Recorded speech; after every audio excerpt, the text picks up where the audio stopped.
Hello అండి, welcome to Uttam's academy. ఇవాళ session లో మనం డిస్కస్ చేసుకుందాం డైలీ కరెంట్ అఫైర్స్ లో భాగంగా ఇంపార్టెంట్ టాపిక్ గురించి ఈ రోజు డిస్కస్ చేద్దాం. ఈ రోజు మనం డిస్కస్ చేయబోయే టాపిక్ వచ్చేసి ఫిడే చెస్ టోర్నమెంట్ అన్నటువంటిది ఎక్కడ జరిగింది, ఇందులో భారతదేశానికి చెందినటువంటి ఎవరెవరు మహిళా విభాగంలో ఎవరు విజేతలుగా నిలిచారు, తర్వాత మొదటి స్థానం అనేటువంటిది ఎవరికి దక్కింది, ఇక పురుషుల విభాగంలో ఎవరికి ఈ యొక్క ఫిడే చెస్ ఛాంపియన్షిప్ లో చోటు అన్నటువంటిది దక్కింది, ఇలాంటివన్నీ కూడా ఈ వీడియోలో మనం డిస్కస్ చేసుకుందాం.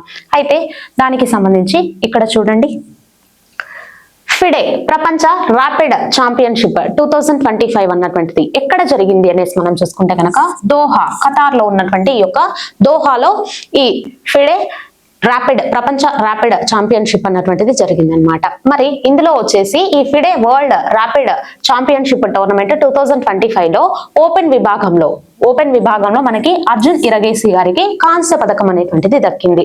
ఇక్కడ మరి విజేతగా మొదటి ప్లేస్ అన్నటువంటిది ఎవరికి దక్కింది అనేసి మనం చూసుకుంటే కనుక మాగ్నస్ కార్ల్సన్, నార్వేకి చెందినటువంటి వ్యక్తి అన్నమాట. అయితే మొత్తంగా చూసుకుంటే 6 సార్లు ఈ యొక్క ప్రపంచ ర్యాపిడ్ టైటిల్ అన్నటువంటి దాన్ని మాగ్నస్ కార్ల్సన్ గారు విన్ అవ్వడం జరిగింది. అయితే రెండవ స్థానంలో వచ్చేసి మనకి అర్తెమియోవ్ అన్నటువంటి వ్యక్తికి రెండవ స్థానంలో నిలవడం జరిగింది అనమాట. అంటే సిల్వర్ మెడల్ అన్నటువంటిది వచ్చిందని చెప్పొచ్చు. ఇక మూడవ స్థానానికి మనకి అర్జున్ ఇరగేసి గారు నిలవడం జరిగింది. ఇదంతా కూడా మనకి ఓపెన్ విభాగంలో వచ్చినటువంటిదండి. థర్డ్ ప్లేస్ లో మనకి భారతదేశానికి చెందినటువంటి అర్జున్ ఇరగేసి గారు నిలిచారనమాట. అయితే ఇక్కడ చూడండి, ఈ టోర్నీ చరిత్రలోనే మనకి విశ్వనాథ్ ఆనంద్ గారికి 2017 లో గోల్డ్ మెడల్ అన్నటువంటిది రావడం జరిగింది. తర్వాత 2014 లో వచ్చేసి కాంస్య పథకం అనేటువంటిది నెగ్గారు విశ్వనాథ్ ఆనంద్ గారు. మళ్ళీ తర్వాత ఈ యొక్క విభాగంలో ఈ టోర్నీలో అన్నటువంటిది పథకం నెగ్గినటువంటి రెండవ భారతీయుడిగా మనకి అర్జున్ ఇరగేసి గుర్తింపు పొందడం జరిగింది. ఇక మహిళా విభాగంలో ఈ యొక్క టోర్నమెంట్ లో ఎవరికి కాంస్య పథకం అనేటువంటిది వచ్చిందని మనం చూసుకుంటే కనుక కోనేరు హంపీకి రావడం జరిగింది అనమాట. ఇక్కడ చూడండి, మొదటి స్థానంలో వచ్చేసి మనకి గ్యురాక్ చిన్నా గారికి రావడం జరిగింది అనమాట. అలెగ్జాండ్రా గ్యురాక్ చిన్నా గారికి ఈ యొక్క గోల్డ్ మెడల్ అన్నటువంటిది రావడం జరిగింది. నెక్స్ట్ రెండవ స్థానంలో వచ్చేసి జుజినేర్ అన్నటువంటి ప్లేయర్ కి వచ్చిందనమాట. మూడవ విభాగంలో మనకి కోనేరు హంపి గారికి వచ్చింది. 2019 తర్వాత 2024 లో కూడా ఈ ప్రపంచ ఛాంపియన్ గా మనకి కోనేరు హంపి గారు నిలిచారు. మరి కోనేరు హంపి గారికి 2012 లో వచ్చేసి కాంస్య పథకం అనేటువంటిది వచ్చింది. 2023 లో వచ్చేసి సిల్వర్ మెడల్ అన్నటువంటిది నెగ్గడం జరిగింది. మరి కోనేరు హంపి గారికి వచ్చినటువంటి మొత్తం పథకాలు ఏమేం పథకాలు వచ్చాయని మనం చూసుకుంటే కనుక స్వర్ణ పథకం అనేది 2019 లోను మరియు 2024 లోను విన్ అయ్యారనమాట. నెక్స్ట్ రజత పథకం అన్నటువంటిది 2023 లో విన్ అవ్వడం జరిగింది. ఇక కాంస్య పథకం అన్నటువంటి దాన్ని చూసుకుంటే కనుక 2012 లో, ఆ తర్వాత ప్రజెంట్ ఇప్పుడు 2024 లో ఈ ఏదైతే ఫిడే ఛాంపియన్షిప్ ఉందో దీనికి సంబంధించి మనకి విన్ అయ్యారు కోనేరు హంపి గారు.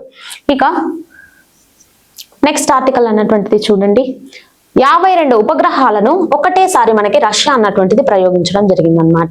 దానికి సంబంధించి ఇక్కడ ఇన్ఫర్మేషన్, ఏ వాహక నౌక ద్వారా ఈ యొక్క 52 ఉపగ్రహాలు అన్నటువంటివి ఒకటేసారి అంతరిక్షంలోకి అంటే కక్షలోకి ప్రవేశపెట్టనుంది ఈ యొక్క రష్యా అన్నటువంటిది మనం చూసుకుంటే కనుక సోయజ్ 2.1B అన్నటువంటి ఒక వాహక నౌక ద్వారా రష్యా అన్నటువంటిది ఒకటేసారి 52 ఉపగ్రహాలు అన్నటువంటి వాటిని నింగిలోకి పంపిందనమాట.